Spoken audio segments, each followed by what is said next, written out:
तो मेरे पास एक ये ग्लास HRC फ्यूज है, इसे हम इसकी कंटिन्यूटी टेस्ट करते हैं, क्या ये सही है। ये इसकी वैल्यू इसने शो की। नमस्कार दोस्तों, स्वागत है आपका अपने चैनल यूनिवर्सल लाइनमैन पे। तो दोस्तों आज की इस वीडियो में हमारे पास ये इंको का एक क्लैंप मीटर है, इसका हम फुल रिव्यू करने वाले हैं कि कैसे हम इस क्लैंप मीटर को यूज कर सकते हैं और कौन कौन से पैरामीटर हैं जो कि हम इस क्लैंप मीटर से मेजर कर सकते हैं। इस क्लैंप मीटर से जो जो पैरामीटर दोस्तों यहाँ पे मेजर होने वाले हैं वो कंपोनेंट मैंने यहाँ पे ले लिए हैं। इस क्लैंप मीटर से दोस्तों हम क्या क्या मेजर करेंगे, इस क्लैंप मीटर से दोस्तों हम मेजर करेंगे कैपेसिटर की वैल्यू मेजर करेंगे, डायोड को चेक करेंगे डायोड हमारा सही है नहीं है, रेजिस्टेंस सही है या नहीं है। उसके बाद दोस्तों हम कंटिन्यूटी टेस्ट करेंगे और ये हमारे पास एक छोटा कैपेसिटर है दोस्तों, ये थोड़ा बड़ा कैपेसिटर है, इसकी वैल्यू चेक करेंगे सही बताता है नहीं बताता। उसके बाद हमारे पास एक छोटा कैपेसिटर भी है, इसकी वैल्यू भी हम चेक करने वाले हैं कि ये इसकी वैल्यू ये सही बताएगा नहीं बताएगा। दूसरा हम इस डीपी से भी इसकी कंटिन्यूटी टेस्ट करेंगे और ये मेरे पास एक बोर्ड है जिसमें कि हम इसकी वोल्टेज टेस्टिंग करेंगे कि ये वोल्टेज को सही मेजर करता है या नहीं करता, और हम इससे मेजर करेंगे एम्पियर। तो आइए वीडियो को शुरू करते हैं और एक एक करके सभी कंपोनेंट को इसे मेजर करके देखते हैं कि इसकी एक्यूरेसी कितनी है और ये सही से मेजर कर पाता है या नहीं कर पाता। दोस्तों अगर आपको ये क्लैंप मीटर बाय करना है तो नीचे डिस्क्रिप्शन बॉक्स में और व्यू प्रोडक्ट में मैं इसका लिंक दे दूंगा, वहां से आप इसे परचेज कर सकते हैं। काफी अच्छा क्लैंप मीटर है ये, मुझे काफी टाइम हो गया इसे यूज करते हुए, तो मैं आपको भी सजेस्ट करूंगा कि आप भी इस क्लैंप मीटर को बाय करें। तो दोस्तों इस प्रकार का कुछ हमारा क्लैंप मीटर दिखता है। तो ये है हमारा इंको का डिजिटल क्लैंप मीटर जिसका की मॉडल नंबर है DCM6003। सबसे पहले इसकी नोब दोस्तों ऑफ पे है। सबसे पहले मैं आपको यहाँ पे इसके जो पैरामीटर्स दिए हैं वो समझा देता हूँ। सबसे पहले दोस्तों हम इसमें मेजर कर सकते हैं 400 एम्पियर से लेके 600 एम्पियर तक का करंट मेजर कर सकते हैं। अगर करंट कम है तो आप यहाँ से इसे सिलेक्ट करके 40 एम्पियर तक यहाँ पे मेजर कर सकते हैं। और भी मान लीजिए कम करंट है, एक्यूरेसी के लिए आपको मेजर करना है तो आप इस नोब को इधर करके 4 एम्पियर पे सिलेक्ट करके कम करंट को भी मेजर कर सकते हैं। उसके बाद दोस्तों नोब को आगे करेंगे हम, तो यहाँ पे आप दोस्तों वोल्टेज को मेजर कर सकते हैं, यहाँ पे आप डीसी वोल्टेज को मेजर कर सकते हैं। ये है दोस्तों एसी वोल्टेज को मेजर करने के लिए। और आगे हम इसको नोब को बढ़ाते हैं तो यहाँ पे है दोस्तों हम 3 पैरामीटर को मेजर कर सकते हैं। यहाँ पे अलग अलग 3 पैरामीटर का सिंबल आपको दिखाई दे रहा होगा। यहाँ पे रेजिस्टेंस का सिंबल है, डायोड का सिंबल है और कंटिन्यूटी का सिंबल दिया है। यहाँ से हम तीनों को मेजर कर सकते हैं। यहाँ पे दोस्तों अलग अलग पैरामीटर को मेजर करने के लिए हम क्या करेंगे, यहाँ पे फंक्शन की दी हुई है, यहाँ पे इसे हम प्रेस करेंगे तो यहाँ पे हमारा दोस्तों रेक्टिफायर का सिंबल आ गया है, यहाँ पे कंटिन्यूटी टेस्ट का सिंबल आ गया है और यहाँ पे आ गया है हमारा रेजिस्टेंस को मेजर करने के लिए ओम का सिंबल आ चुका है। तो यहाँ से हम 3 चीजों को मेजर कर सकते हैं।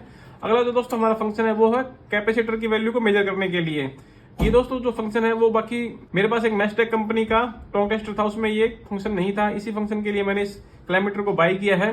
कई बार हम दोस्तों हमें साइड पे कैपेसिटर की वैल्यू को चेक करना पड़ता है क्योंकि वहां पे पीएफ मेंटेन करना बहुत जरूरी होता है। तो वहां पे हमें कैपेसिटर की वैल्यू को मेजर करने के लिए ये मैंने क्लैंप मीटर बाय किया है। तो आइए अब एक एक करके इसके सभी पैरामीटर को देख लेते हैं। तो सबसे पहले दोस्तों ये कैपेसिटर के सिंबल पे सिलेक्ट है, तो हम सबसे पहले कैपेसिटर की वैल्यू को चेक करना देख लेते हैं। तो मैं इस क्लैंप मीटर को यहाँ रखता हूँ और इसकी लीड से हम क्या करेंगे, ये मेरे पास एक टिपकॉन कंपनी का कैपेसिटर है जो कि 4 माइक्रोफैरड का है। तो आइए इसकी वैल्यू को मेजर करके देखते हैं क्या इसकी वैल्यू को ये सही बता पाता है नहीं बता पाता। कैपेसिटर की वैल्यू को मेजर करने के लिए सबसे पहले हमने क्या किया है, जो हमारी नोब है ये डायल है हमारा, हमने इसे कैपेसिटर के सिंबल पे सिलेक्ट कर लिया है। इसके बाद दोस्तों हम इसकी वायर को इसके साथ टच करेंगे और हम इसकी वैल्यू को मेजर करते हैं। इसकी वैल्यू को मेजर करने के लिए थोड़ा टाइम लेता है।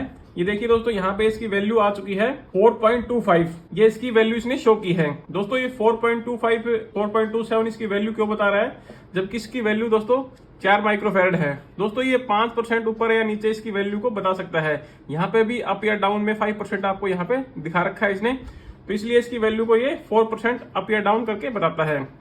उसके बाद दोस्तों हमारे पास एक कैपेसिटर और है जो कि काफी छोटा कैपेसिटर है और इसकी जो वैल्यू है यहाँ पे दे रखी है, मैं आपको बताता हूँ। इसकी जो वैल्यू है वो 470 माइक्रोफैरड है।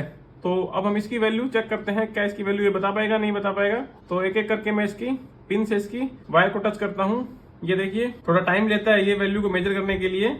ये देखिए दोस्तों यहाँ पे इसकी वैल्यू आ चुकी है 460, इसकी वैल्यू ये शो कर रहा है, जबकि हमारा ये कैपेसिटर की वैल्यू कितनी है दोस्तों, यहाँ पे लिख रखा है 470 माइक्रोफैरड हमारे इस कैपेसिटर की वैल्यू है। तो लगभग सही वैल्यू बता रहा है दोस्तों। सबसे पहले हम ये जो रेजिस्टेंस है इसकी वैल्यू को मेजर कर लेते हैं कि इसकी वैल्यू बता पाता नहीं बता पाता। तो हम इसे वायर के साथ टच करते हैं और देखते हैं कितनी वैल्यू आती है इसकी। 11.71 किलो ओम इसकी वैल्यू बता रहा है ये, यानी कि दोस्तों हमारा रेजिस्टेंस पे भी है जो क्लैंप मीटर है वो एकदम सही से वर्क करता है। आगे हम चेक करते हैं इसकी कंटिन्यूटी को टेस्ट करने के लिए यहाँ पे हमें इस बटन को प्रेस करना है तो यहाँ पे कंटिन्यूटी के सिंबल पे आपको आ जाएगा। ये देखिए दोस्तों, इसकी साउंड भी काफी है, ये देखिए। तो मेरे पास एक ये ग्लास HRC फ्यूज है, इसे हम इसकी कंटिन्यूटी टेस्ट करते हैं क्या ये सही है। ये देखिए दोस्तों, ये फ्यूज बिल्कुल सही है। और साइड में दोस्तों कई बार हमारे पास टेस्टर वगैरह या कोई वायर वगैरह नहीं होती। अगर मान लीजिए हमें इस डिप्पी को चेक करना है तो कैसे हम चेक करेंगे, डिप्पी की कंटिन्यूटी टेस्ट करते हैं। अब डिप्पी को टेस्ट करने के लिए दोस्तों हम क्या करेंगे, यहाँ पे सबसे पहले हम देखते हैं हमारा ये क्लैम्प मीटर काम कर रहा है। अब हम इसके टर्मिनल में पिंस लगाएंगे और डिप्पी को ऑन करेंगे।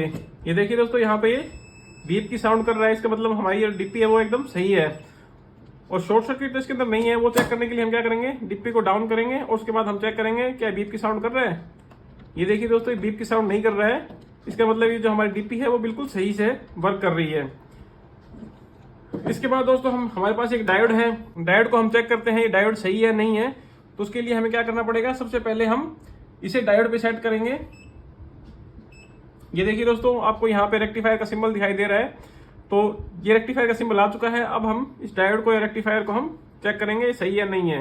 ये देखिए दोस्तों, यहाँ पे इसकी कोई वैल्यू शो नहीं हो रही है, कोई भी वैल्यू शो नहीं हो रही। इसका मतलब जो हमारा ये जो रेक्टिफायर है वो रिवर्स बायस में है। फॉरवर्ड बायस में करेंगे तब हमारे यहाँ पे कुछ वैल्यू ये शो करेगा। रिवर्स बायस में करने के लिए हम क्या करेंगे, इसका उल्टा घुमा देंगे तो यहाँ पे हमारी वैल्यू आ जाएगी। दोस्तों ये देखिए 0.520 इसकी वैल्यू यहाँ पे शो कर रहा है। इसका मतलब जो हमारा डायोड है वो बिल्कुल सही है, क्योंकि दोस्तों हमारे जो डायोड होता है वो एक साइड से वर्क करता है, रिवर्स बायस में ये वर्क नहीं करता, ये फॉरवर्ड बायस में ही काम करता है। तो ये भी हमारा चेक हो गया है। इसका मतलब हमारा जो क्लैम्प मीटर है वो एकदम सही से वर्क कर रहा है। तो अब हम आगे चेक करते हैं इसमें कौन कौन से और फंक्शन दिए हैं।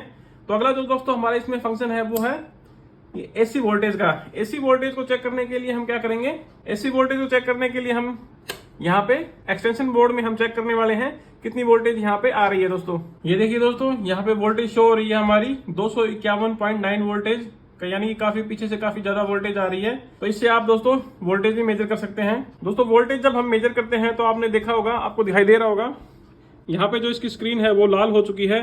जब भी हम वोल्टेज या एम्पियर मेजर करते हैं तो इसकी जो स्क्रीन है वो लाल हो जाती है, यानी कि हमें ये अलर्ट करता है कि यहाँ पे करंट या वोल्टेज ज्यादा है, आप थोड़ा सावधानी पूर्वक काम करें। अगर जो हम कोई कंपोनेंट चेक करते हैं वहां पे जो इसकी स्क्रीन है वो लाल रेड नहीं होती है, वहां पे जो इसकी स्क्रीन है वो ग्रीन रहती है थोड़ी सी, तो वहां पे हमें करंट लगने का कोई डर नहीं रहता। इसलिए दोस्तों उसकी जो स्क्रीन है वो रेड नहीं होती। इसमें ये भी दोस्तों खास फंक्शन है एक, यहाँ पे दिखाता हूँ मैं आपको।